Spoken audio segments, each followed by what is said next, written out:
Hey, what's up, everybody? Welcome back to Mile Higher Podcast, episode 195.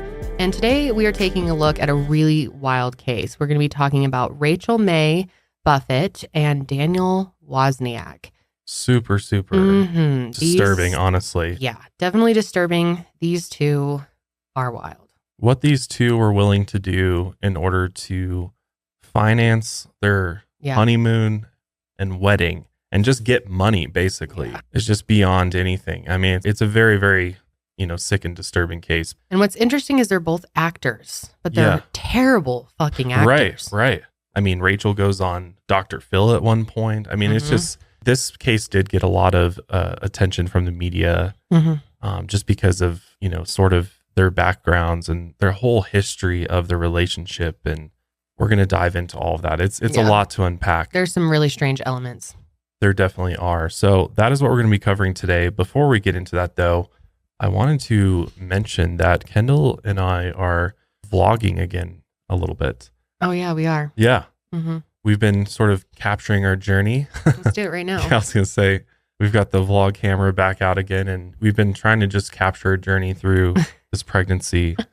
And today, actually, after we finish recording, we're going to be going to an ultrasound center to get a 3D 4D ultrasound for the first time, which I'm very excited about. Janelle's joining us.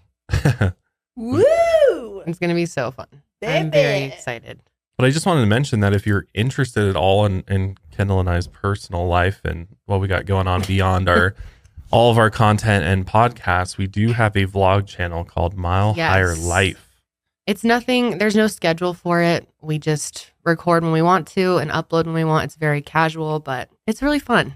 It is fun. It's fun to share other parts of our life with you all, other than just crime all the time.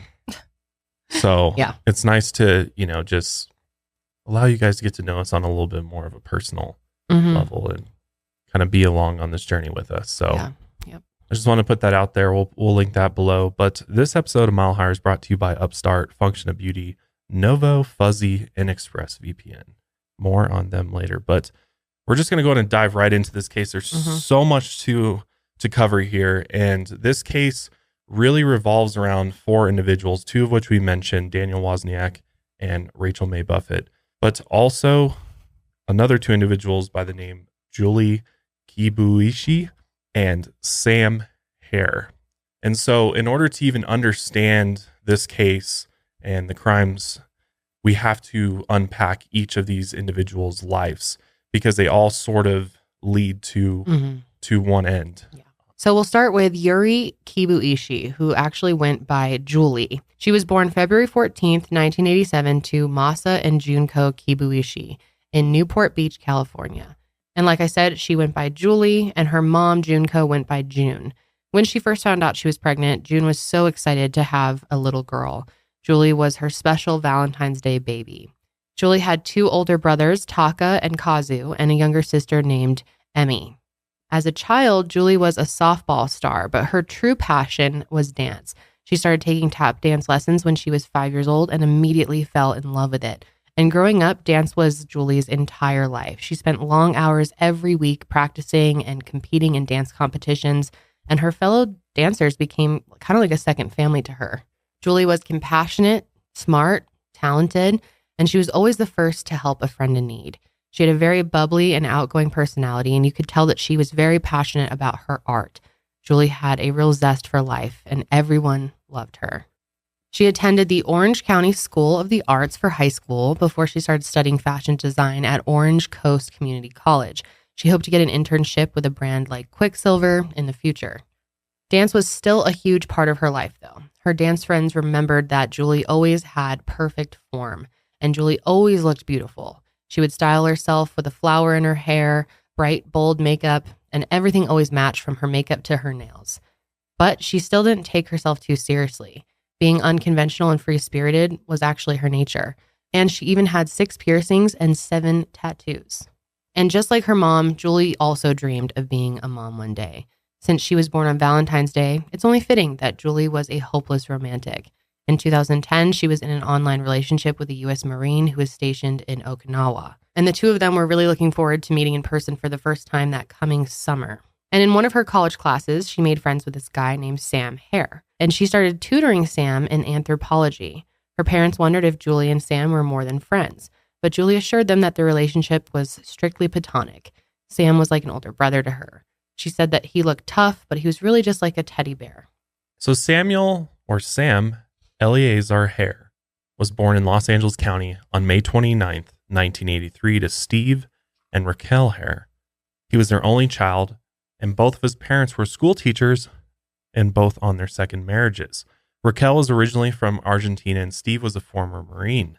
He always had a very close relationship with his parents.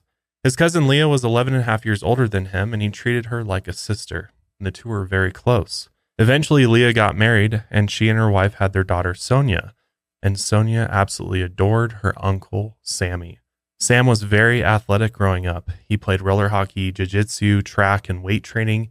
He definitely looked the part too. Sam was very muscular and just had that athletic build. But Sam's teenage years were a little bit rough. When he was 12, he started treatment for bulimia, an obsessive compulsive disorder. But when he was 16, he stopped medication and treatment, and he started attending an alternative high school due to the learning challenges he faced. Sam wasn't a gang member, but one of his friends, Byron, was. When one of Byron's rival gang members was shot to death, Byron was brutally beaten and stabbed to death in a business park by a huge mob. At the time, Sam was 18 years old, and the police accused him of luring Byron to the business park where he was killed. As a result, Sam was arrested, and he spent most of the next year in a jail cell. He and his family always maintained that Sam was innocent. 6 months after his arrest, a prison psychiatrist evaluated Sam. He was wearing a suicide prevention suit when the psychiatrist got to his cell, and the doctor ended up writing that Sam was quote-unquote mentally ill and in need of continued medication and treatment. Sam was eventually acquitted of the charges and released back to his family. Steve and Raquel don't like to talk about the case, but they say that Sam was innocent, and the court agreed. So that was the end of that. Sam was grateful to be free and with his family, and he proudly wore his devotion to his parents with a heart tattoo on his chest that said Mom and Dad. After Sam was released from jail, he worked odd jobs before enlisting in the U.S. Army. As a former Marine, Steve was really happy that his son was following in his footsteps. While Sam was at training in Germany, he met a fellow soldier named Teresa. She was having a difficult time there, and there were only 5 other women in her unit, and a lot of the men tried to hook up with her. So oftentimes Teresa cried herself to sleep. When Sam heard about Teresa's situation, he promised to help her. He made her PB&J sandwiches every day, and he walked Teresa and her roommate back to their door every night. This made the other men back off, and they were incredibly grateful for Sam's help. He looked after Teresa like an older brother would. At the time, Don't Ask, Don't Tell was still a U.S. military policy. Gay and bisexual soldiers could be kicked out of the military if they told anyone about their sexual orientation. But Sam made it one of his duties to look out for gay soldiers and make sure they felt comfortable and safe. Eventually, Sam was shipped out to fight a combat role in Camp Keating, a military outpost on the Afghanistan-Pakistan border. Sam felt like it was his duty to take on the most dangerous roles. Other soldiers said that Sam had the heart of a true warrior. His bravery and independence set the standard for the other soldiers, and Sam's selfless nature really showed through during his time in the Army. He even ran through enemy fire in order to keep the outpost's power generators going. But after 15 months in Afghanistan, Sam was sent to Germany to finish the last 11 months of his service. Now he and his friends were able to do a lot of traveling they were looking forward to. Sam ended up dating a German girl named Katharina, who lived near the base. After he came back to the States in May of 2009, he had Katharina fly out to California to meet his parents. Katharina ended up making multiple trips out there, and she'd stay with the Hares for weeks and months at a time. And eventually, they even got engaged. They had a pretty good relationship, but they were still trying to figure out where they'd settle down. So they didn't have plans to get married in the immediate future. And like many other veterans, Sam suffered from PTSD after returning from combat. He'd have horrible nightmares of being stuck in a foxhole while enemy soldiers took it over. He'd wake up screaming in a cold sweat, trying to reach for a weapon to defend himself with. But Sam was strong, and he had high hopes for his future. He saved his combat pay, which was around $62,000, so that he could attend community college. And from there, he hoped to get an education, re-enlist in the army, rise up the ranks, buy a house, and start a family one day.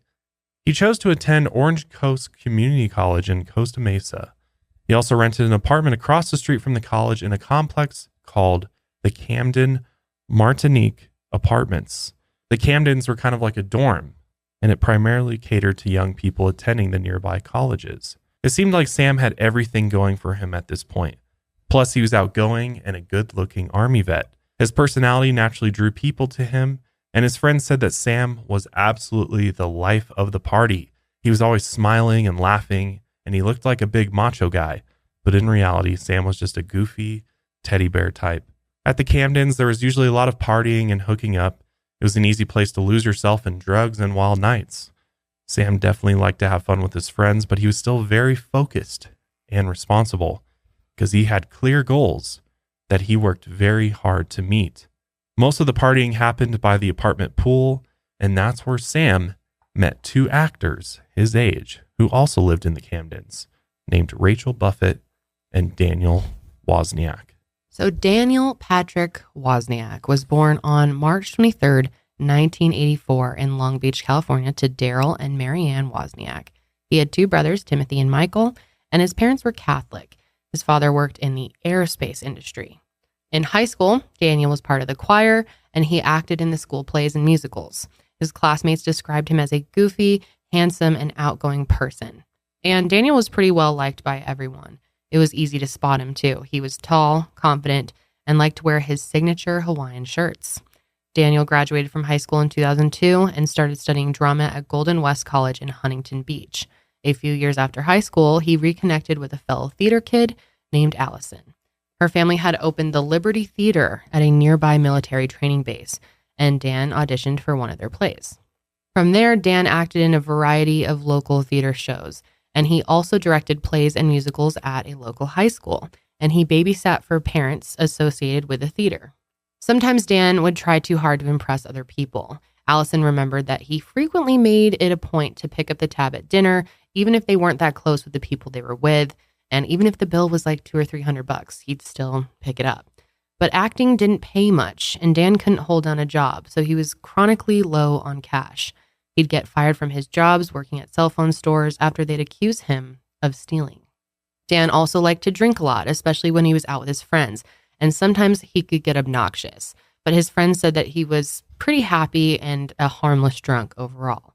Allison's father, who owned the theater, remembered that Dan always seemed like he needed to be the center of attention at all times. Dan casually dated a few other girls at the theater, and those relationships never really worked out, though. His exes saw him as more of a friend, and he didn't have a lot of game when it came to dating. Allison said that kissing Dan was kind of like kissing Mickey Mouse. Oh, geez. Oh, nice. What does that even mean? I don't know what that means. Like, because you're just so big? Like Mickey Mouse isn't that big. Well, Mickey Mouse's mouth is kind of big, isn't it? I think they mean it because he was like a big friendly dude. Yeah, and he's like it wasn't romantic. Animated. Oh, I was thinking more like physical, but no, I physical don't think characteristics. He felt like Mickey Mouse, but you never know. He's like, oh boy. That was pretty good. I'm Dan. He kind of had the theater vibe about him. Oh, you know, okay. I see. The very kind of, I don't know. Animated. Sure. You know, like kind of over the top with his moves. Charisma. Okay. I don't know. That makes more sense. It's kind of like kissing a character. Okay. That's what I'm guessing she meant. So, kissing Mickey Mouse. Not the physical, not ears. That's insulting. And on his MySpace page, Dan wrote that his heroes were God, my parents, and the men and women in the military, and any single person who is willing to take a stand and fight for what's right. And his parents were very supportive of his acting career. They made it a point to attend each and every one of his performances. But their relationship with their son sort of changed after he met a woman named Rachel Buffett. So let's play this little theater promo video outtakes that is out there on the internet that includes Dan and Rachel, I believe. And it'll just kind of help give you a better sense of their personality and kind of how they portrayed themselves. Okay, so these clips are from outtakes from a 2009 video promo for the play The Green Room, in which Daniel Wozniak co-starred with his fiance, which we'll find out, Rachel Buffett. Hi, my name is Dan Wozniak. I'll be playing the role of John Davis in Orange County. Okay, take it again. Playing the role of John Davis in Orange County Theater. God dang! I'll just say in Orange County. I can't say the theater. Don't say that. You need to walk away from that? No. Okay. Hi, my name is Rachel Buffett. We're playing. Do it again, please. This is a come see us. Come see us. I like that one, dude. Come see us. Why does that make me cringe so Yeah, hard? that was very cringy. Yeah, they thought that was way funnier than it actually yikes. Yeah. was. I like the music in the background. It was like Very That good. made it even worse. horrible production, honestly. The music is way too loud. So as you heard, you heard Daniel, but you also heard Rachel's voice in there. So Rachel May Buffett was born on July 20th, 1987 in Orange County, California, to her parents, Mary Ann and David. She also had two brothers, Noah and Nathan, and a little sister named Hannah. The Buffetts were a pretty Christian family. The parents homeschooled the kids at their house in Seal Beach, California, and Rachel described her upbringing as sheltered. From the looks of it, her family members were all pretty artistic, and her brother Noah liked to sing and play guitar. She went to community college to study acting, and she got a job acting as Princess Ariel in Disneyland. The role seemed fitting for her because I guess she kind of looked like Princess Ariel. She was pretty. She was a petite blonde girl with big blue eyes and a button nose. And later she got a job working as a damsel at medieval times. That's fun stuff. Rachel also liked to participate in local theater productions. Some people at her theater said she was kind of a shit stirrer, but other people said she was sweet and mild-mannered. Rachel met Daniel in 2005 while they were working on a play. She initially thought that he was a really friendly and helpful guy, and they started hanging out regularly. And a few years later, the two started dating. They eventually decided to move in together, but they were worried that their parents wouldn't approve, so they lied to them. Rachel and Daniel moved in with Rachel's brothers, and Rachel would make sure that Dan was out of the house whenever her parents came to visit. Rachel and Daniel ended up getting engaged in 2008. Daniel proposed with a wedding ring that he said was his grandmother's, and people at their theater said they became sort of a power couple, and their nickname became the Royals. The two of them were inseparable, but some people thought that Rachel was controlling and possessive of Daniel. People definitely got the feeling that Rachel wore the pants in their relationship. Neither of them were employed, though, and acting definitely didn't pay the bills. So money was frequently a big problem in their relationship. The couple was constantly trying to scrape enough money together in order to pay their bills and stay afloat. In 2008, the couple was evicted from their house in Long Beach. Daniel's family didn't like Rachel, and when they started dating, they heard from their son less and less. It seemed like Rachel was driving a wedge between Dan and his family, and they didn't see him much anymore. And he actually ended up dropping out of college. His parents had only met Rachel once or twice, and they didn't even know he was engaged until long after everybody else did. Dan had actually created fake emails under his parents' names and given them to Rachel's parents. For whatever reason, he didn't want their parents talking to each other. Dan claimed that his parents didn't like Rachel because they wanted him to date a girl with a good job, like a lawyer or a doctor, and that's why he kept his distance. But the Wozniak family said that the truth was Daniel stopped talking to them after he was caught stealing money from the family. Dan was lying and telling them that he was attending college classes so that he could secretly pocket their tuition money. He stole cash from his parents multiple times and even tried to sell one of their cars. Daniel's parents didn't kick him out, though. They still wanted him in their lives. But Daniel wanted to marry Rachel. So he left home and cut all ties with his family. He stopped taking his family calls sometime around November of 2009. Before he stopped talking to him, though, Daniel stole his father's .38 caliber revolver and took it to his apartment, unit D110 at the Camden Apartments. He and Rachel moved in there in February of 2010. The couple's beach wedding was scheduled for May 28th, 2010 in Long Beach. Daniel didn't invite any of his family. He did invite some of his friends from the Camdens, though, including Sam Hare. And Sam was friends with a lot of people at the Camdens. He'd also met a fellow military man named Ruben in one of his classes, and the two of them became pretty fast friends. And then Ruben also became introduced to Julie as well, and they were also friends. Julie hung out at the Camdens pretty regularly, and that's where she got to know Sam's friends, Dan and Rachel. The couple lived only about 50 yards from him. Julie befriended Rachel in particular. The two of them, of course, bonded over their shared love of the performing arts. But on the other hand, Ruben did not like Daniel from the get-go.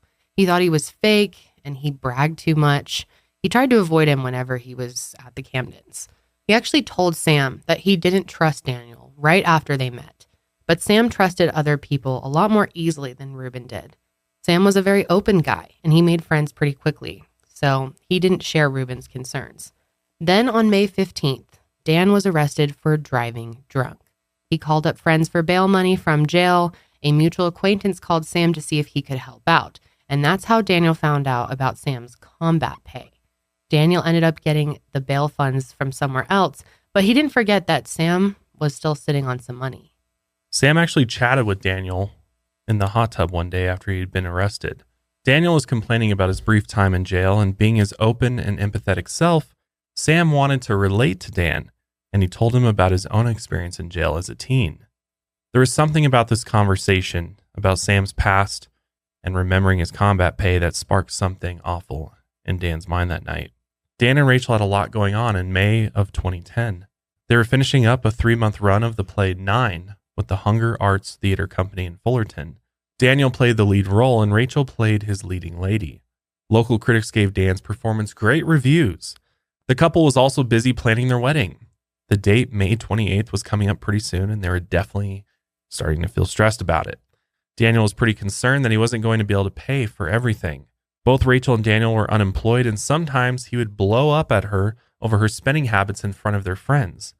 They had to borrow money to pay their rent, and Daniel was writing checks he couldn't cover, and his bank balance was in the negatives.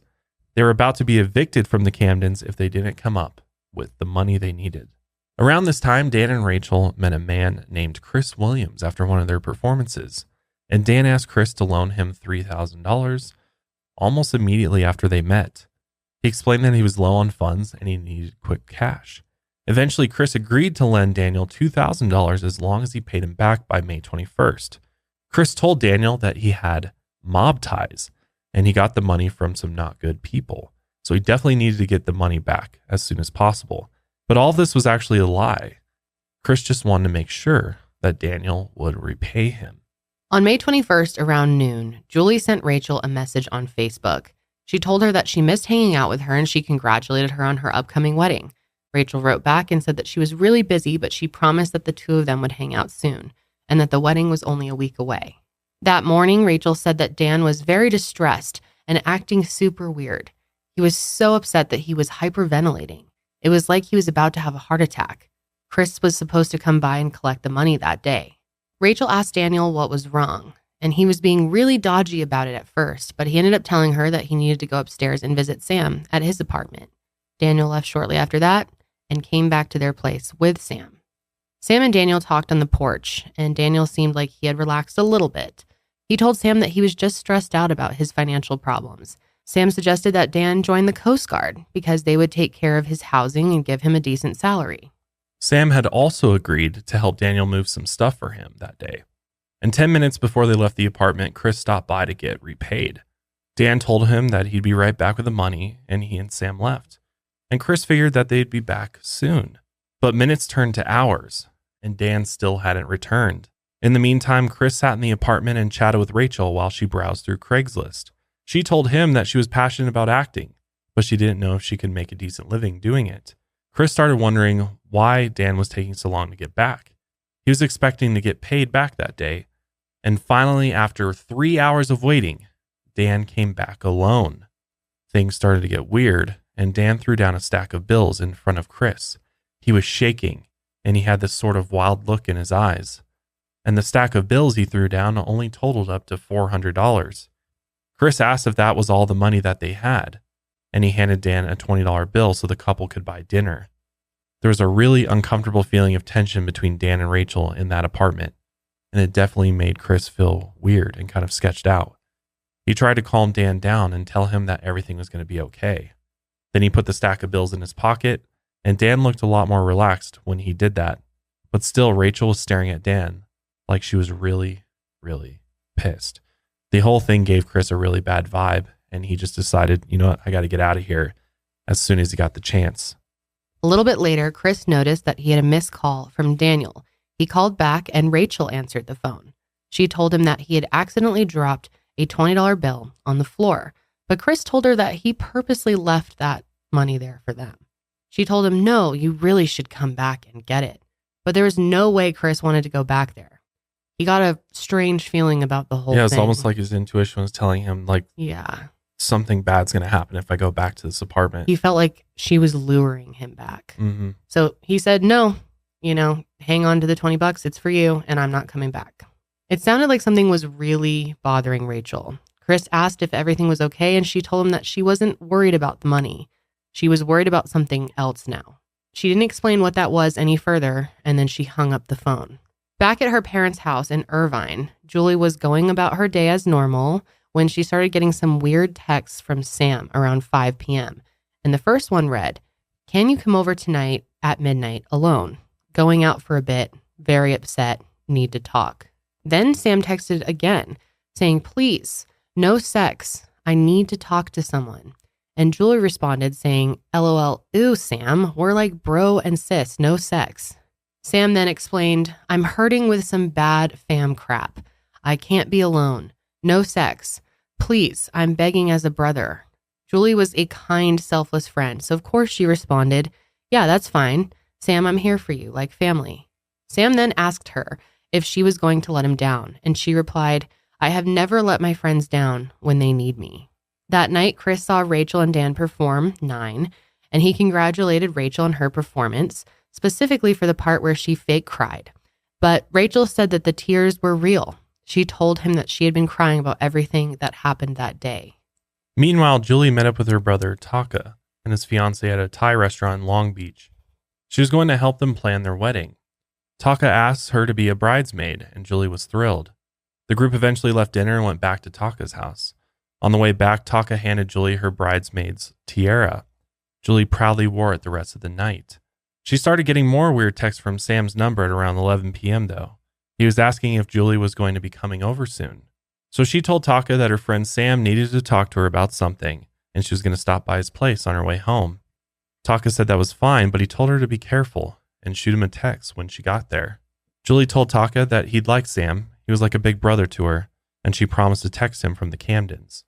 So she then left.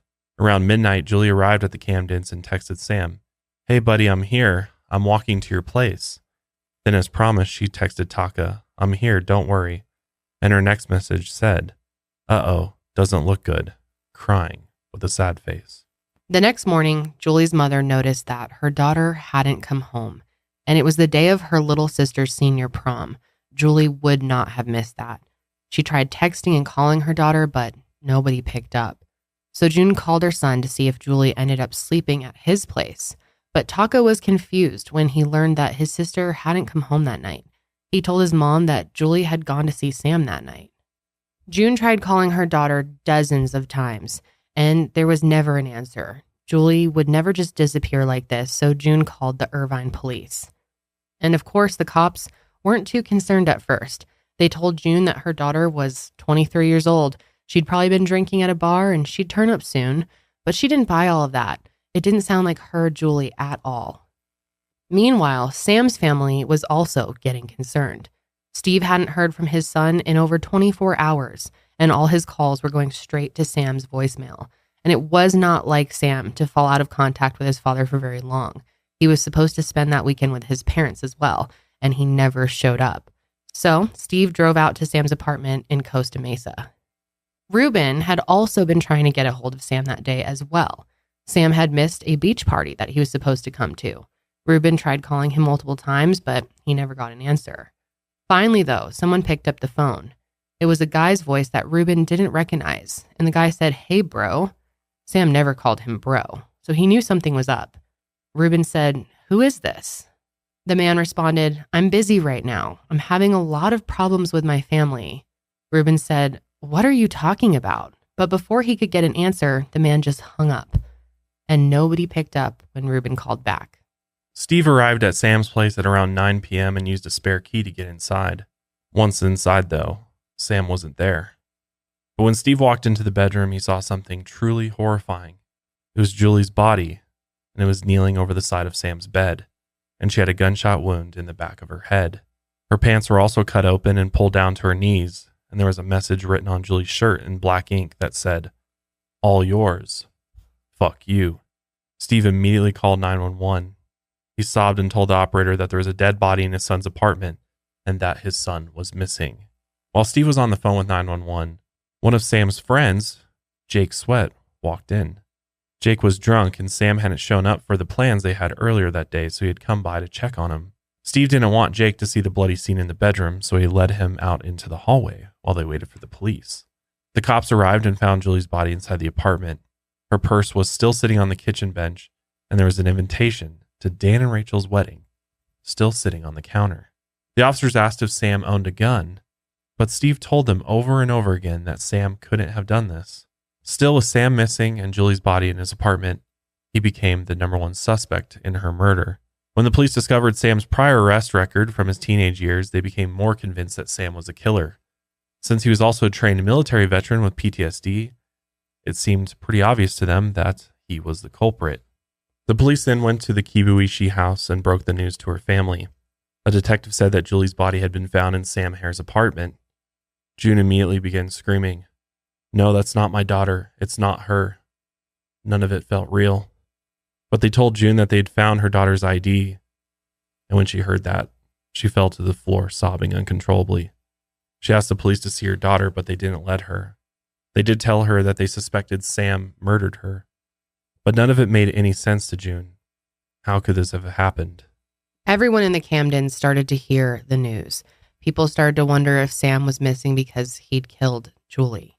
But Sam's friends and family did not believe that Sam was responsible for that crime. Julie was his friend, and Sam would never hurt anyone that he loved like that. He was a gentle, caring guy, and Julie was like a little sister to him. Rachel claimed that she and Daniel found out about Julie's murder at a cast party on the night of the 22nd. When they went back to the apartments, they started to suspect that Sam might have killed her. One of Sam's military friends, Miles, believed that Sam and his family were in danger. He even slept on Steve and Raquel's couch with a gun in case anyone tried to come into their house and hurt them. But the police put Sam's picture and info on wanted posters and spread the word that he was a murder suspect. The local news broadcasted the All Points Bulletin and warned that Sam was armed and dangerous. So the investigation's really starting to heat up. The police are really going to start looking for Sam and try to find him because they believe that he is the, person that did this at this point. So before we go any further, we're going to take a quick ad break and we'll be right back. Fortune favors the bold, the strong, the brave. For your business to break out of anything holding you back, you need business checking as brave as you are. Introducing Novo Business Checking. Novo is powerfully simple business checking, and unlike the traditional banking model, Novo has no minimum balances, no transaction limits, and no hidden fees. Instead of a one-size-fits-all approach, Novo is customized to your business to save you time and free up cash flow with seamless integrations to Stripe, Shopify, QuickBooks Online, and more. Sign up for Novo for free and join the community of over 150,000 fearless small businesses who've found the customizable business checking solution that admires their brave.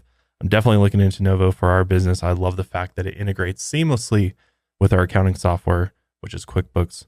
So I'm very excited about that. Sign up for your free business checking account right now at novo.co/milehire. Plus, Mile Hire listeners get access to over $5,000 in perks and discounts. Go to novo.co/milehire to sign up for free. Again, that's novo.co/milehire. Novo Platform Incorporated is a fintech and not a bank. Banking services provided by Middlesex Federal Savings, FA, member FDIC. Terms and conditions apply. If you have a pet, you know that they are part of the family, right, Charlie? That's right. He has nothing to say for himself. He's part of the fam. He's really part of the office. He's like an employee. And Fuzzy knows that there's nothing that compares to coming home to a wiggle butt or waking up to soft purrs. And we want to keep our pets healthy and make them as happy as they make us. So that's where Fuzzy comes in handy. Fuzzy is a telehealth service for pet parents that offers 24/7 access to personalized pet care from veterinary professionals. From everyday questions to middle of the night emergencies. I know a lot of pet parents out there have probably been there. We definitely have. One time we were up in the mountains and Sadie got really sick and we were 3 hours away from a vet because it was the middle of the night. And Fuzzy would have been really nice back then. Fuzzy has all the answers that you may need as a pet parent through live chat and virtual vet consultations that are available 24 hours a day, 7 days a week. They can also recommend the exact right products for your pet, all of which are handpicked by their established team of veterinary professionals and available at discounts exclusive to Fuzzy members. And right now, Fuzzy is offering our listeners a free 7-day trial membership. All you got to do is go to yourfuzzy.com/milehigher to sign up today. That's a free 7-day trial and access to exclusive member discounts on pet meds, supplements, food, and more at yourfuzzy.com. That is yourfuzzy.com/milehigher. Again, that's yourfuzzy.com/milehigher for your free trial of Fuzzy with access to 24/7 personalized pet care and vet recommended products. It was all hands on deck for the police to find Sam. And in the meantime, Steve started an investigation of his own. Sam had given Steve his bank password in case of an emergency. So Steve signed in on May 24th, and he saw that money had been moving out of the account. Someone was withdrawing cash from ATMs and charging things to the card. So Steve, he was like, this is very weird, and gave this information to the police. The Costa Mesa Police Department had actually already been monitoring Sam's accounts, and they had actually started staking out some of the places the card was used. Steve also decided to do his own stakeouts. One of the locations was a pizzeria in Long Beach, and on the 25th, Steve kept an eye on the pizza place for about an hour and checked for Sam's car at nearby motels, but he didn't find anything. At the time, Steve didn't know it, but he'd actually seen Tim Wozniak, Dan's brother, in the pizza parlor. Tim looked upset, and he was pacing around inside while he spoke to someone on the phone. Steve called Jake's roommate Dave that day, and Dave told him that he had last seen Sam on the 21st with an actor who lived in the building. And the two of them were planning on setting up backdrops at the theater that day. So that's how Steve first came into contact with Daniel Wozniak. He actually called up Dan and asked to speak about his son, and Daniel said he was happy to help. Daniel told him that Sam mentioned he was having problems with women in his family. Steve immediately knew that he was lying to him. He had a feeling that Daniel had something to do with Julie's death. So he went to the cops and told them that he thought Dan was dirty. Jake told police that he talked to Dan and Rachel at Jake's apartment after Sam went missing, and Dan told him on the 21st that he and Sam moved stuff at the theater and then came back to the Camdens. Then Sam left his apartment with a man in a black baseball cap. At first, Dan said he was a short Mexican guy, but then he said it was a short white guy. Jake tried to ask Dan more questions, but Rachel looked at Dan and said, "It's time to go." The police were able to pull up surveillance photos from an ATM that Sam's card was used at, and the pictures showed a young kid with a skateboard. It wasn't Sam taking the money, but they needed to figure out who this kid was. So the next day on the 26th, the police showed up at Noah's apartment and questioned Dan and Rachel. Dan said that he had last seen Sam on that Friday afternoon and that he had actually left his apartment with a man in a black baseball cap. He didn't know who the man was or where he and Sam were going. While they questioned Dan, Rachel came outside and asked if everything was okay.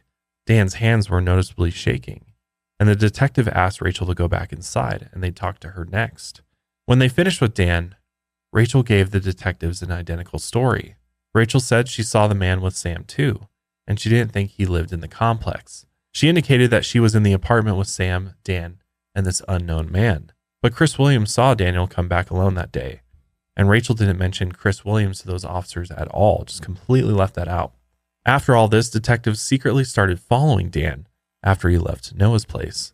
He drove to a teenager's house in Long Beach, and the teen handed him an envelope. After that, Dan left. The police waited by the teen's house, and 20 minutes later, a pizza delivery guy showed up. The teen took the pizza and headed to the party across the street. At this point, the cops actually pulled over the delivery guy, and the delivery guy said the pizza was ordered from Echo's Pizza using Sam's ATM card. So the police geared up to raid the house. They dispatched multiple squad cars and even a helicopter. They expected to find Sam hiding inside the house, but instead they found a 16-year-old kid named Wesley Freilich and his friends. The kids were finishing up the pizza when Wesley went outside to check on all the commotion from the helicopter. When he opened the door, he was shocked to see officers pointing their guns at him and telling him to get on the ground. They arrested him, and he was very confused, and then they took him in for questioning. Can you imagine being that kid? No. Clearly, there was some orchestration here by Dan, most likely. Absolutely. And That'd be he had really probably scary. no idea what he was actually sort of covering for. And he's just like, I just got this pizza. Like, Yeah. I don't know anything else, but that would just be, that'd be a crazy situation. Just to totally experience. unexpected. Just Yeah. open the door and bam. You got SWAT teams ready to raid the entire house. That's crazy. It turned out Wesley was on one of the surveillance photos caught taking money out of Sam's account. He tried to play it off like he didn't know what the cops were talking about, but when they told him the card was tied to a homicide investigation, he started to cry. Wesley said that he didn't know who Sam Hare was, but he admitted to using the card.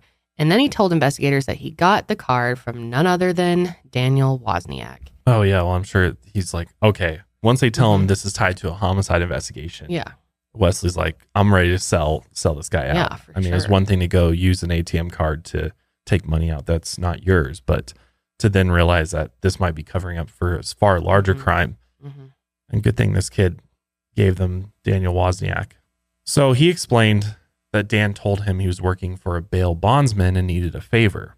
And one of Dan's boss's clients had skipped bail, and Dan needed a third party to withdraw money from that person's card so that he could give it to the bondsman.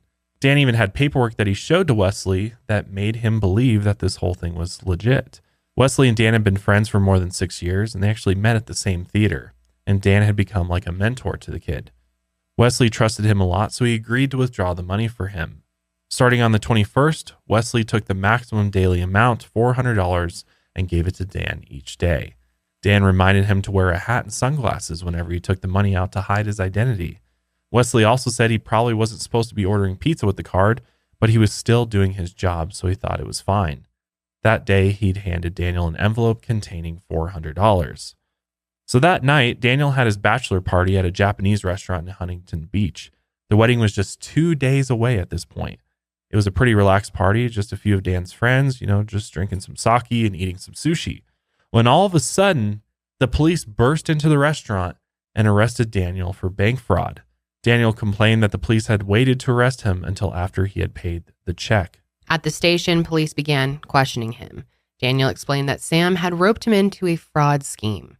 They planned to have someone withdraw money using Sam's ATM card. Then Sam would report the card as stolen so the bank would reimburse him. He said the whole thing was Sam's idea. Dan said he agreed to do it because he needed money for his wedding. They chose Wesley to withdraw the cash because he was a minor, and they thought, he wouldn't get in as much trouble if he were caught. But before the scheme could really take off, Sam knocked on Dan's door at 8 a.m. on the 22nd, and Sam told him they were in trouble. They needed to go somewhere else to talk. So they hopped in Sam's car and drove around. And Sam told Daniel that there was a dead body in his apartment. As soon as Sam left Dan's apartment the day before, he started drinking a lot and taking drugs because he was stressed out about his family. And then he texted Julie for a shoulder to cry on. And when she came to the apartment, Sam asked her to have sex, and Julie said no. And Sam then proceeded to shoot her twice in the head. And of course, Dan is telling the investigators that he was just totally shocked by this news when Sam told him. Sam also told him that he did it because he wasn't in his right mind that night. But then he threatened Dan and told him that if he ratted him out, he'd come back and kill both him and Rachel. According to Dan, Sam told him to withdraw money from his account and funnel it to him so he could escape and live on the run. In return, Sam would give him a few $1,000s for his wedding. He then dropped Sam off at a shopping center in Long Beach, got rid of Sam's car, and didn't see him again. And Dan carried out the plan and didn't tell anyone because he was scared of what Sam would do if he didn't follow through. Dan admitted that the man in the black baseball cap was a lie, and he apologized to detectives for telling them that story. He said he was scared that Sam would kill him if he told the truth. And when police asked him where Sam was now, Dan just said, "I don't know." The detectives told Dan that they were going to take a cheek swab from him so that they could eliminate him as a suspect. Dan relaxed, thinking that the detectives believed his wild story, but his attitude changed when the detectives asked if they were going to find his DNA on Julie's body. Dan said they wouldn't, but the detectives pressed him, and they asked him if he was in the room when Julie was shot. This made him angry, and Dan actually shouted at the detectives that Sam was threatening his life. "What did you expect me to do?" It didn't seem like the interrogation was getting anywhere. They took a break and then brought Dan back into the interview room. He still wasn't telling the truth, but when they told him he was under arrest for accessory to murder, the reality of the situation started to sink in. Dan told investigators that he'd tell them anything they wanted to hear as long as he could be at his wedding on Friday. That's most important, right? Most important. Got to make that wedding. It got to be at the altar, man. I'll tell you anything you want to hear. Yeah. Really, dude? How about a bunch of lies? They told him, of course, we just want to hear the truth. But Dan refused to tell them where Sam was unless they agreed to let Dan go to his wedding. It's honestly wild. I know. But the detectives said that they weren't going to bargain with him, and things started to stall at that point. Dan told detectives, here's what I'm saying. I'm saying each one of you and Sam has killed my chance of happiness. The interview continued, and Dan was becoming more and more exhausted. Finally, he angrily told them, yes, I saw the fucking body. Is that what you want to hear? He claimed that he saw 2 gunshots in the back of her head, but at first he told them that Sam told him he shot Julie twice. The detectives caught Dan in a lie. He wouldn't have been able to see that Julie had been shot twice just by looking at her. Meanwhile, while this was going on, Rachel was sitting in her apartment with Jake, Dave, and Miles when she heard the news. Miles noted that none of them seemed shocked when Rachel looked up from her phone and said, Dan got arrested. He got the feeling that they already knew the arrest was coming. In Miles' opinion, Rachel was just acting plain weird. She seemed oddly calm about the whole thing, which made Miles suspicious of her. Rachel later said that she was calm because she didn't know how much trouble Dan was really in. Soon after Dan's arrest, though, police showed up at Rachel's place. They asked her to come and talk to Dan at the police station. In the interrogation room, Dan told her that Sam killed Julie, and he helped cover it up. The detectives were shocked by Rachel's lack of emotion. It was like she had no reaction to this horrifying news that this girl she was friends with was brutally murdered. And the rest of their conversation was strange. It sounded like she and Dan were feeding off of each other, as if they were rehearsing lines from a play. After Rachel talked to Dan, she told the police about how he was acting on the 21st. She said he'd been freaking out, and he said that he owed money to some bad people who needed to be repaid that day, or else they'd break his legs. When police asked if Rachel knew anything about Dan's crimes, she said this, hell's no. Hell's no. No. That inspires a ton of confidence in that answer. Hell's no. What is wrong with these people? So after that, Rachel left and Daniel spent the night in jail. Rachel's friend Violet, who also lived at the Camdens, drove her to Noah's home. Rachel started telling her family that Dan had been arrested and that she was calling off the engagement. Her family started working on canceling the wedding plans that night. Oh, that's most important. Yeah, God. Violet then drove her to Daniel's parents' house. Only Daryl was home, and Rachel told him that Dan got arrested. But apparently Daryl acted kind of mellow when he heard the news. It was like he wasn't really hearing what Rachel was saying, or that he wasn't surprised or something. Rachel ran into Daniel's brother Tim and his girlfriend on her way out. She told Tim about Daniel's arrest, and when she did, he got really nervous and started fumbling around with his phone.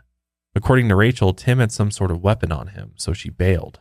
And after she left the Wozniaks, Dan called Rachel from jail. Rachel said, "What did you do?" Dan told her, "I helped Sam cover some stuff up and helped him get some drugs. That's it. I didn't murder anyone." Rachel said, "Babe, why on earth would you cover for him?" And Dan replied, "Because we needed the money." Rachel launched into some theatrics after she heard this. She said, "No, we never need money. We need to be good people and just have each other." She also told Dan that she had just run into Tim and now she needed to talk to the detective because Tim had evidence on him. Dan said, "Then I'm doomed." Rachel asked, "Did you know that Tim had some evidence?" Dan said, "Yes." Rachel still insisted that she was going to talk to detectives. Dan told her not to, and then he said, "That can't be found. I'm dead. I'm really dead." Rachel replied and said, "Babe, you're already dead." I don't know. That's some suspicious talk right there. Yeah. I think there's more there's more behind that than what they're trying. They're trying to kind of speak in code in a little bit. Definitely. Dan told Rachel to come to the police station. He said, "I have to tell the truth on what I did, and I think you know now what it is, and it's bad. Imagine the worst." And that's what I did. Then he told Rachel that she was never going to see him again. Around noon the next day, the 27th, Daniel told the jailer that he needed to talk to the detective again. They rushed back and found Dan in a holding cell. He was agitated and very upset. The detective brought Dan into an interview room where another investigator was already waiting for them. They read Dan his rights and told him to go ahead and say what it is he needed to say. And the first words out of Dan's mouth were, "I'm crazy and I did it." Trying to pull that insanity card immediately. Of course. Well, now he's like, what's my next plan of action? Yeah. I'm just going to act insane. Before he even confesses, though, he's like, "I'm crazy. I'm insane, but I did it." God. Yeah. It's crazy how people think that that's like going to be the better route to go. The saving grace. Yeah. Or somehow is going to get them off of a major crime like this. The detective asked him what he had done, and Dan said, "I killed Julie and I killed Sam." He told police that on May 21st, he lured Sam into the empty Liberty Theater by asking him to help him move some stuff. And the two of them went up to the attic, and Daniel asked Sam to move a piece of furniture. Then when Sam turned around, he shot him once in the back of the head. And Sam fell to the ground, looked up at Dan, and said, "I need help. I just got electrocuted." And Dan tried to shoot him again at that point, but the gun was jammed. So he quickly pulled the jammed round out of the gun. Then, as soon as Sam looked up at him, he shot him again in the head.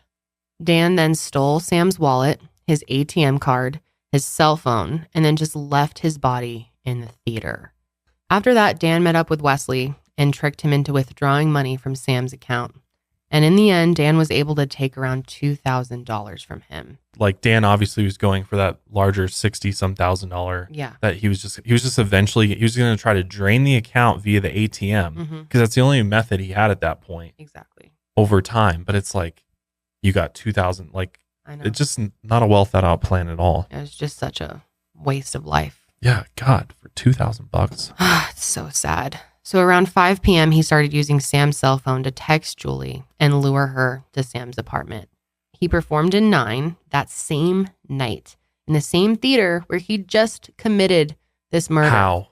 How? Isn't that crazy? That just goes to show what kind of person this guy is. Like he has the ability to just, I mean, he's an actor, so he's able to just put on the face and do it. But it's like, what is the episode that we were watching? Is it a Dateline or a Dateline? Yeah. If you want to check out that episode, it's pretty interesting because it has clips of him that night at the theater performing.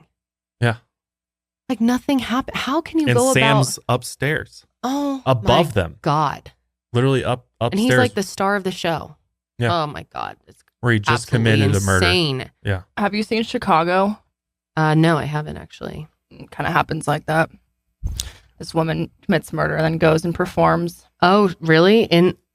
Interesting. You would really like that movie. It's very interesting. Or that play. Yeah, you're right. Sorry, it's a play first. But there's a movie of it? Yeah.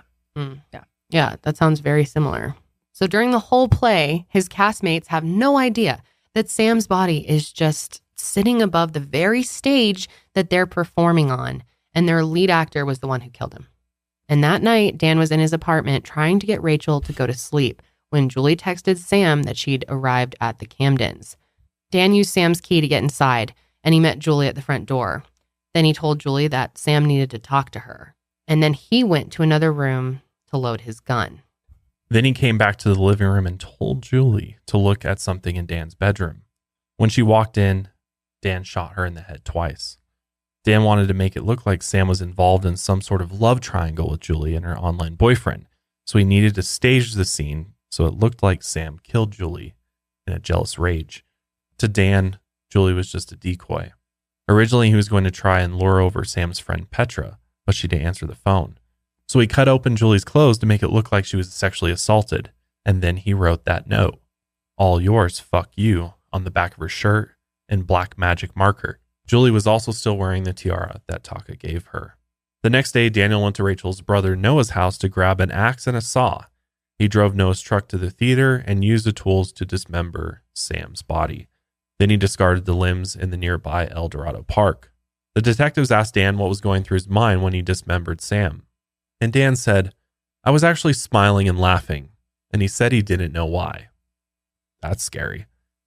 The detectives asked why he killed Sam, and Dan held his hand in his hands and said, "Money and insanity." So he's really trying to play up this, crazy act like the Joker or something. And after he said that, he let out a crazed laugh. Daniel told the police that he had committed all these crimes to finance his wedding and honeymoon. And he said 100% of the motive was money. It was also pretty clear that Daniel had planned the murders well in advance, as investigators found Google searches on his computer from May 17th for things like how to hide a body and quick ways to kill people. Noah actually made a Facebook post that weekend jokingly complaining about Dan borrowing his truck. He deleted the post when he realized what Dan had actually used his truck for. Noah ended up being charged with accessory to murder after the fact the same night Daniel was arrested. He pleaded not guilty and the charges were later dropped. He claimed that Dan duped him, just like he had duped Rachel, and he had nothing to do with the murders. That day, May 27th, Dan attempted to commit suicide in prison. He was taken to the hospital with self-inflicted head injuries as he was smashing his head against the cell walls. According to Daryl, Dan went into a coma and he spent 2 days at the hospital before he was returned to jail. The same day that Daniel attempted suicide, police found Sam's naked, headless body in the theater's upstairs loft area. Dan had actually chopped off his hands and the upper part of his left arm, and it was his attempt at trying to hide Sam's identity. The police combed through El Dorado Park for Sam's limbs, and on May 28th, they found his severed hand and arm in a shallow hole covered with leaves. But they actually didn't discover Sam's head until June 5th. And it turns out Rachel was right about the weapon she mentioned Tim had on him the night that police first interviewed her. It actually was the gun that Daniel had used to kill Julie and Sam. Daniel had given Tim a box after the murders, and he instructed him not to open it. He told him to burn it or get rid of it. And Tim later called Dan to ask why he had items inside of it, which pissed Dan off. In the box, there was a backpack full of evidence. The bag contained Sam's foreign currency that he had acquired while he was overseas with the military, Daniel's blood-stained clothes, the gun, and tools that he had used to dismember Sam. Police found out that Tim had these items after Dan was arrested. They charged Tim and his girlfriend for being accessories to the murder after the fact, and they both pleaded not guilty, posted bail, and returned home. Police think that Tim may not have known that Dan used the gun in the murders, but they don't think that Tim believed Daniel had the gun for entirely innocent reasons. A few weeks after the murders, Taka and Steve met up to compare notes, but when police found out that they had a meeting, they told them not to see each other again. Steve told them that he didn't care if it was against the rules. Dan killed Julie and Sam, and the two families deserved answers and support. Julie was cremated wearing the tiara her brother gave her. God, it just breaks my heart thinking about that. And in August 2010, her family went to Japan to scatter some of her ashes in her ancestral homeland. June keeps Julie's ashes in her bedroom, and when she passes, she wants her daughter's ashes mixed in with hers. Sam died just shy of his 27th birthday. He was buried with full military honors. And it's so infuriating thinking about how Dan tried to frame him as the one who committed this crime after horrifically murdering him, and that wanted posters were put out of him. It's just, it's so upsetting for his family. I mean, the fact that Dan dug in far enough into Sam's past to figure out that, oh, he has these things that happened, that he got arrested for murder before. So this will be really easy for me to frame him. I mean, he thought this out pretty well as far as orchestrating sort of the people in it. But it's it's just so sad that Sam did absolutely nothing wrong. If anything, Sam was a great friend that just cared about him, that probably would have been willing to give him money if he asked for it. He was recently trying to help him, telling him to join the Coast Guard. Right. And giving him advice. And just that wasn't enough. And that's the big thing here is it just Dan, or is there pressure or something else coming from elsewhere? And that's where Rachel comes into play. So we're going to get into the trial, the fact that justice does get served in this case, and the results of the trials and what the jury found right after our last break. When you use the bathroom, you always close the door behind you, right? You don't want a random passerby looking in on you. So why would you let people look in on you when you go online? Using the internet without ExpressVPN is like going to the bathroom and not closing the door. Did you know that your internet service provider knows every single website you visit? And what's worse is that they can sell this information to ad companies and tech giants who will use your data to target you. ExpressVPN puts a stop to this. It creates a secure, encrypted tunnel between your device and the internet so that your online activity can't be seen by anyone.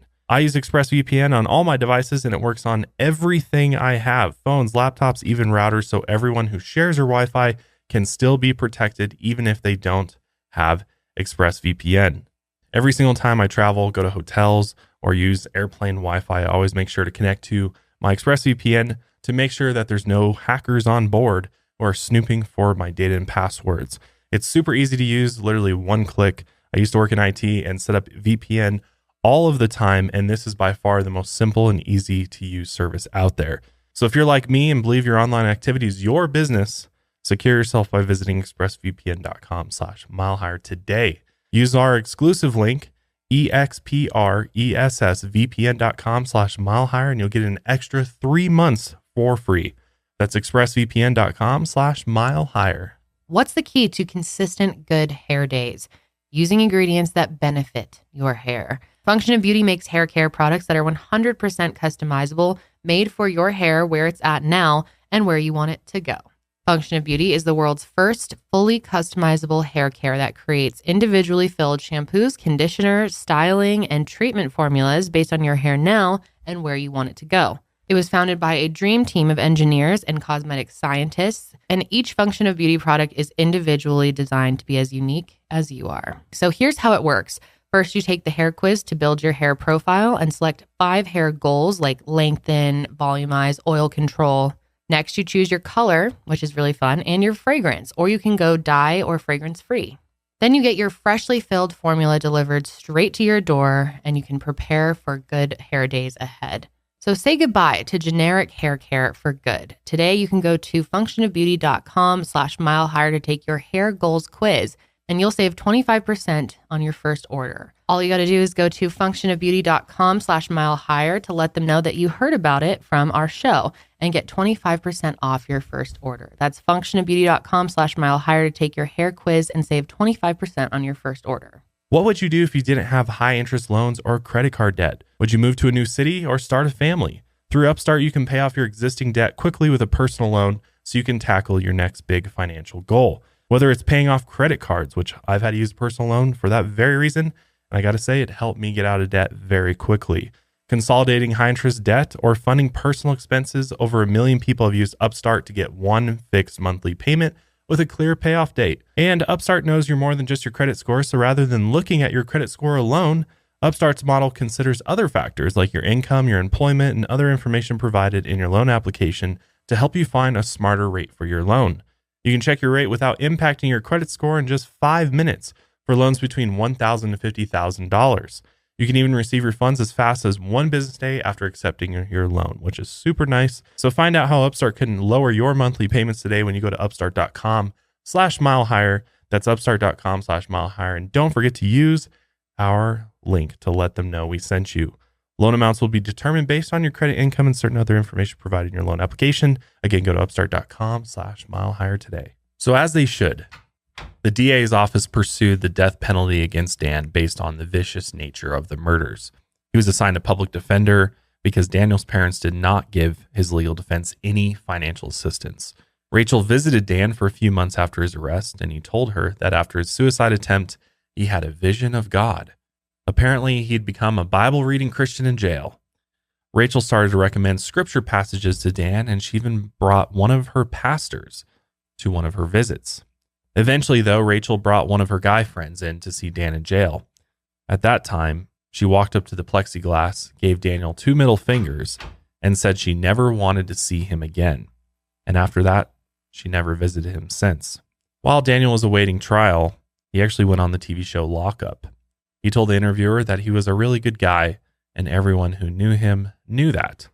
He also said he didn't kill Sam and Julie, and he planned on fighting the charges. He said that he missed Rachel and he still loved her a lot. He also claimed that he found God, which a lot of people found weird. Dan always used to make fun of his parents' Catholic beliefs. Steve thought the show was way too sympathetic towards Dan. It made him sick to watch his son's murderer smiling and laughing. Dan, again, was just doing what he did best, being an actor, and was just putting on a show. In the meantime, the families were waiting for the trial to begin.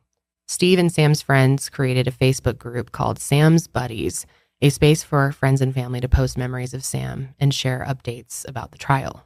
Sam's military friends kept in close contact with his family. They visited them often, sent Raquel flowers on Valentine's Day, and invited them to their graduation parties. Sam was supposed to be the best man at his friend's upcoming wedding, and the groom asked Steve to be his best man in Sam's place. God, that's really sweet that he did that.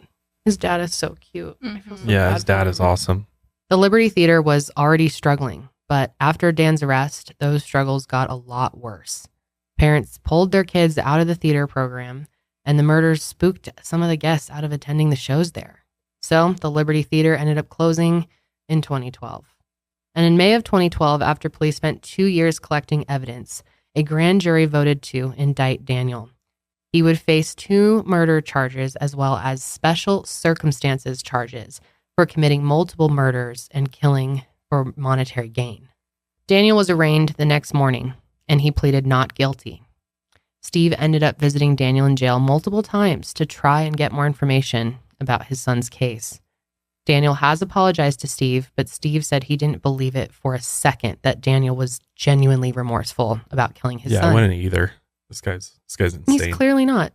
On November 20th, 2012, Rachel was arrested and charged with 3 counts of accessory to murder after the fact. As they handcuffed her, she cried and asked the cops about the statute of limitations. Wow. That's kind of a sign of guilt if you ask me. Like, are these charges beyond the statute of limitations? Yeah. Like, who asked that? It's so weird. But they said murder doesn't have one. Some people wondered why the police took 2 years after the murders to arrest Rachel. And they said that they didn't want to arrest her as an accessory right away and then find out she was a perpetrator later. The Buffett family rallied online to have Rachel's bail reduced from $100,000. 20 days after her arrest, she was released on a $50,000 bond. And that's when Rachel's little PR tour began. She did multiple interviews with the media insisting that she was innocent and that Dan duped her into believing that he was a good person. Rachel said that she didn't know anything about the murders before they happened, and she had no involvement in Sam or Julie's deaths. But the Hares and the Kibuishis firmly believed that Rachel was involved in some way, and she knew more than she was telling the police. June called Dan and Rachel 2 peas in a pod, in fact. She said that Rachel cruelly took advantage of her daughter's kindness, and she deserved to be in jail with Dan. On February 5th, 2013, Rachel appeared on the Dr. Phil show to defend herself.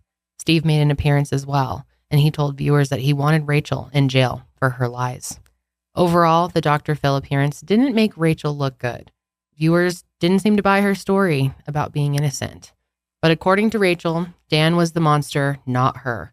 She said that God knew her heart and knew she was innocent. More than 5 years passed from the time that Dan was arrested to the start of the trial.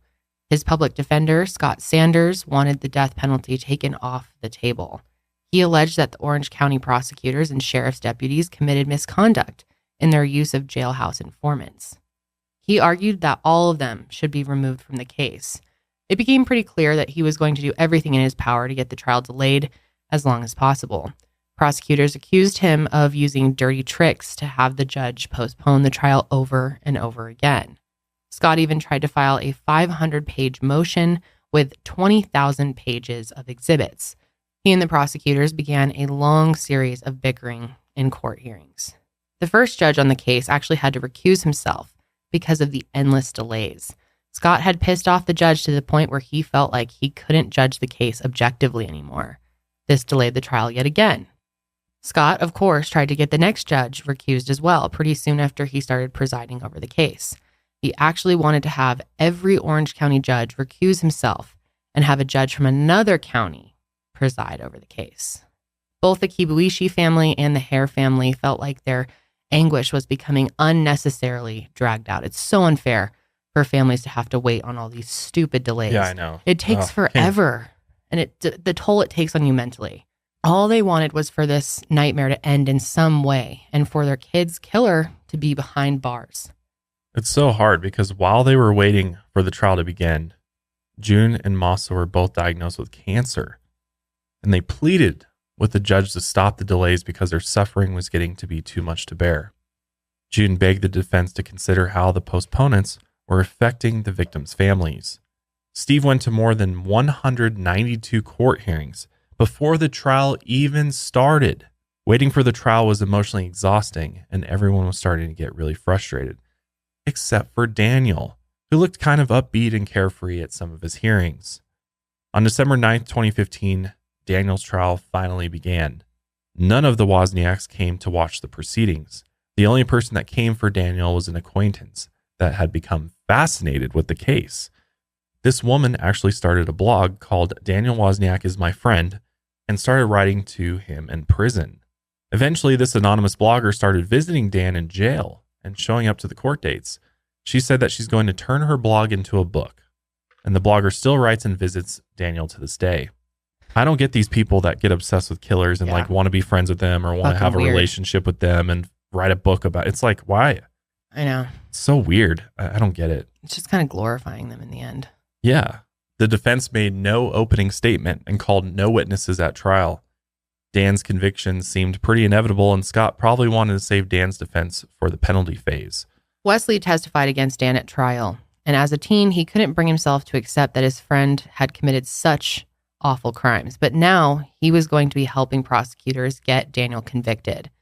Tim testified against his brother as well. He told the court that Dan said the items in Sam's backpack were from a murder that someone else committed.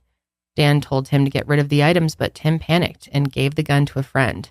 That friend turned the gun into the police. And the jury deliberation was short, just a little over 2 hours, and then they came back with their verdict. On December 16th, 2015, Daniel Wozniak was found guilty on 2 counts of murder. After the conviction, Dan entered the penalty phase, which was set to begin on January 4th. A jury would decide whether or not Daniel would face the death penalty. Daniel's father died that month at the age of 70. Neither he or his wife came to any of the proceedings against Daniel. During the penalty phase, jurors heard heartbreaking victim impact statements from Julie and Sam's loved ones. They tearfully described the unending pain that Daniel had put them through. And we have a couple little clips from just a news broadcast about this that are pretty powerful. My only regret that in this state won't let me kill this coward myself. There's no word to describe our pain and anger and frustration we have been going through. That will never heal or go away. It's just sad. It's sad that there's not more. You can just feel his father's anger. I totally am with him there. Like, that's how I'd feel too. Just for fucking no reason. These 2 people. Yeah. Sick.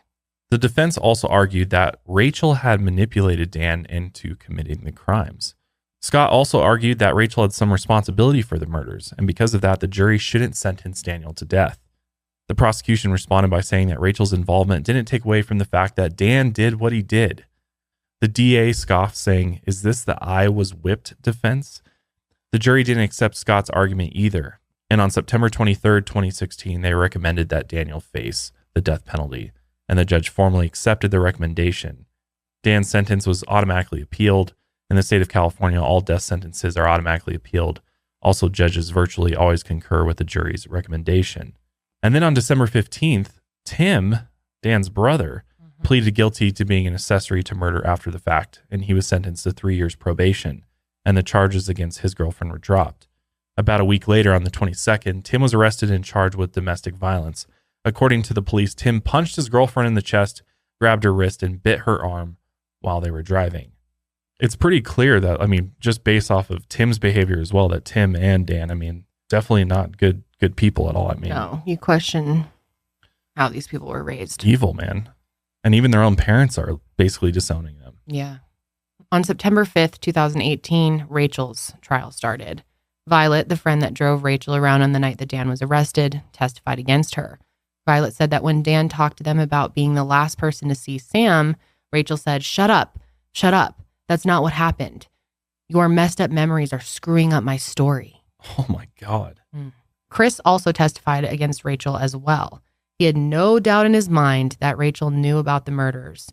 And he also believed that if he had gone back up to the apartment that day when Rachel called him saying that he left some money there, that they would have killed him too. He was a loose end. And Chris had seen Dan leave with Sam and come back alone. I think, I believe that 100%, they were going to kill him too, to tie up that loose end. Rachel never mentioned Chris Williams to the police in her initial interviews with them. Chris had called police and told them about his weird encounter with Dan and Rachel after he heard about the murders. The investigators were surprised. Rachel hadn't even mentioned seeing Chris that day. So they called her in for another interview to explain herself. And she told them that she didn't say anything about Chris because she was scared for her safety. She said that she didn't know if Chris knew anyone bad. And Rachel was worried that if she told the police about meeting him that day, someone would come after her. Makes no sense. Police weren't so convinced that this was the reason why she didn't say anything. Rachel's a really bad actress, honestly. She is. Even on on Dr. Phil, she's terrible. They asked her like point blank in some interview, like, are you telling the truth or something? Are you a truthful person? And she's like, I think so. Yeah. To the best of my abilities, to the best of my abilities. Like, nobody answers those questions like that. It's definitely worth it to go check out those Dr. Phil episodes. We obviously can't include any of it. Yeah. CBS is really strict about copyright, but yeah. But it's pretty interesting. I mean, it really puts into perspective who Rachel is. Definitely. She's a liar. They gave Rachel 3 different lie detector tests and she failed all of them. The detectives believe that Rachel is trying to protect herself and cover for Dan, and that she actually knew more than she was telling them. A cast member from the 9 play testified that on the 22nd, before Julie's body was discovered, Rachel was emotional at that night's performance. Rachel looked upset and she told her that my friend is missing. I think she's missing. I think she's dead. And I think my friend did it. I mean, that's just stupid. She's an idiot. She thought that wasn't going to come out. Like, oh my God. And it just shows her need for attention that she was willing to say that, knowing what kind of trouble that could get her in, or really incriminated her. Yeah. And it seems very, very likely that she may have plotted this with Dan. Oh, yes. It really does. And that night, Rachel was able to cry on cue. Her castmate said that Rachel was never really able to do that before. And they thought Rachel's tears weren't just good acting, though, that she felt guilty about something. And she was an emotional wreck the entire night. Both Rachel and her defense team, of course, dismissed these claims from her cast members. The prosecution also focused on other important inconsistencies in the story she told police. The investigators thought Rachel was lying to them from the get-go. The first inconsistency was the man in the baseball cap Rachel reported she saw. That man didn't exist, and it was the same fake story that Dan gave the police. According to Rachel, she never told the police that she saw the baseball cap man herself. Dan told her about the man, and she trusted Dan. So she repeated that story to police without really thinking anything of it. Investigators also wondered why Rachel was parroting the same line about Sam having family problems that Dan gave them. These family problems clearly never existed. Again, Rachel said she was just taking Dan's word for it, or she must have heard that from someone else. In one of her interviews, Rachel also stated that she didn't know that she and Dan were in deep financial trouble. That obviously wasn't true either. She knew Dan was borrowing money and they were facing their second eviction, this time from the Camdens. Rachel even started looking into working as a stripper to make extra cash. Her defense attorney argued that the inconsistencies in Rachel's story were understandable and innocent mistakes, that she was just stressed out about her wedding, the murders, and Dan's arrest, and their financial problems. But the defense didn't work because a jury found Rachel guilty on September 12, 2018, and as a result, on November 8th, a judge sentenced her to 32 months in jail. Not long enough. Not long enough at all. And she was actually released from prison in 2019. That's nothing. That's crazy. I mean, it's hard because it's hard to prove with like concrete evidence in this case that she masterminded this whole thing, but it seems very obvious that her and Dan concocted this plan. In 2019, Governor Newsom placed a moratorium on executions in the state of California, and he said that this would last for as long as he was in office. And the moratorium angered many victims' families whose loved ones' killers were on death row. At the Orange County DA's annual victims rally, the Hares and the Kibuishis spoke out against the governor's decision. The state of California has not executed an inmate since 2006. It's unlikely that Daniel will be executed anytime in the near future.